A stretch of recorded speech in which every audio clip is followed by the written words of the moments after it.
बिस्मिल्लाहिर्रहमानिर्रहीम। अस्सलाम वालेकुम दोस्तों, उम्मीद है आप खैरियत से होंगे। अल्लाह ताला आप सबको अपने हिफ्ज़ व अमान में रखे। नाजरीन, साल 2022 पाकिस्तान ऑटो इंडस्ट्री के लिए एक यादगार साल था। पिछले साल की पहली छमाही काफ़ी शानदार रही। कम शरह सूद आला ऑटो फाइनेंसिंग का बायस बनी। कोरोना के बाद इंडस्ट्री की बहाली ने रिकॉर्ड सेल्स का मुशाहिदा किया, लेकिन ये सब आने वाले चंद माह में एक बार फिर बिगड़ गया। महंगाई, स्टेट बैंक ऑफ पाकिस्तान की जानब से पॉलिसी रेट में इजाफा, बुलंद शरह सूद और अमरीकी डॉलर के मुकाबले में पाकिस्तानी रुपए की बेकदरी, इंपोर्ट्स पर पाबंदी और लेटर ऑफ क्रेडिट का जारी ना होना, ये स्टेट बैंक ऑफ पाकिस्तान की तरफ से ऐसे इक़दाम थे जिन्होंने ऑटो इंडस्ट्री के ताबूत में आखिरी कील ठोंक दिया।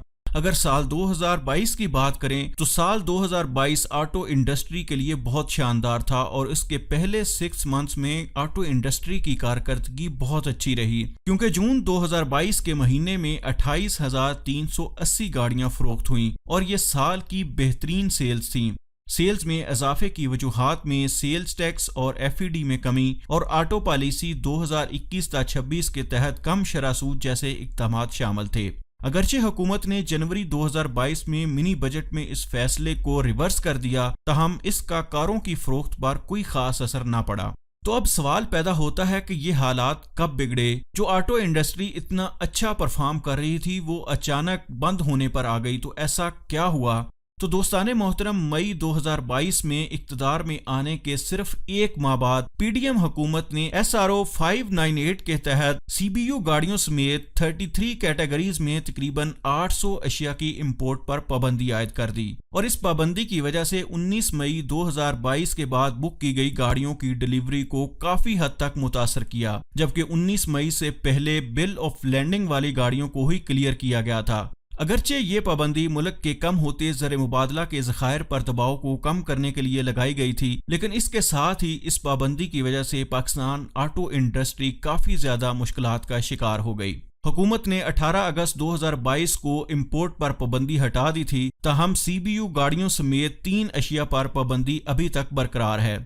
जैसा कि मैं पहले जिक्र कर चुका हूं कि CKD किट्स की इंपोर्ट के लिए LC का जारी ना होना ऑटो इंडस्ट्री के ताबूत में आखिरी कील साबित हुआ।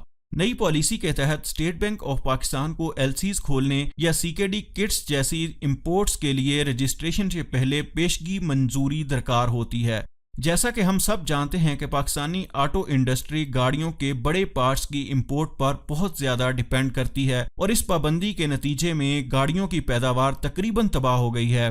बिग 3 इदारे जिसमें Suzuki Pakistan, Indus motor company और होंडा एटलस शामिल हैं और इस तरह की कई और कंपनियां पुर्जाजात की अदम दस्तयाबी और LC के जारी ना होने की वजह से अपने प्रोडक्शन प्लांट्स को बार बार बंद कर रही हैं, जिसके नतीजे में CBUs और CKD किट्स की दरामदात में कमी से मार्केट काफी सुस्त पड़ गई है और ऑटो इंडस्ट्री को अपने मुलाजमीन को फारिग करना पड़ा, जबकि ओवरऑल गाड़ियों की सेल भी बहुत हद तक कम हो गई है। ताहम 2022 का इख्तिताम और 2023 का आगाज इस शोबे के लिए एक अच्छी खबर लेकर आया, क्योंकि आखिरकार स्टेट बैंक ऑफ पाकिस्तान ने इंपोर्ट्स पर से पाबंदियां हटा दी हैं और इसके साथ ही गाड़ियों की CKD किट्स की इंपोर्ट पर कुछ टैक्सेस भी कम किए गए हैं। रेवेन्यू डिवीजन की जानब से 2 जनवरी को एक नोटिफिकेशन जारी किया गया, जिसके मुताबिक ड्यूटी को 30% से कम करके 15% कर दिया गया है और इसके अलावा टायर्स और ट्यूब्स पर भी कस्टम ड्यूटी को 25% से कम करके 16% कर दिया है और इस रिलीफ को मजीद एक्सपेंड करते हुए हुकूमत ने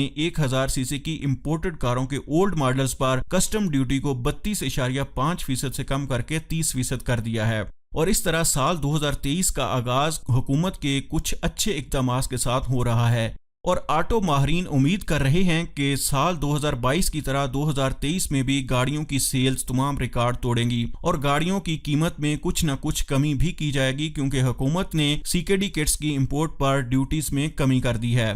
तो दोस्ताने मोहतरम, आप इस बारे में क्या राय रखते हैं? क्या इन टैक्सेस को कम करने से गाड़ियों की कीमत पर कोई असर पड़ेगा? नीचे कमेंट सेक्शन में हमारे साथ जरूर शेयर कीजिएगा। अगली वीडियो तक के लिए इजाजत चाहता हूँ। अपना ख्याल रखिएगा। Thank you very much. Allah Hafiz.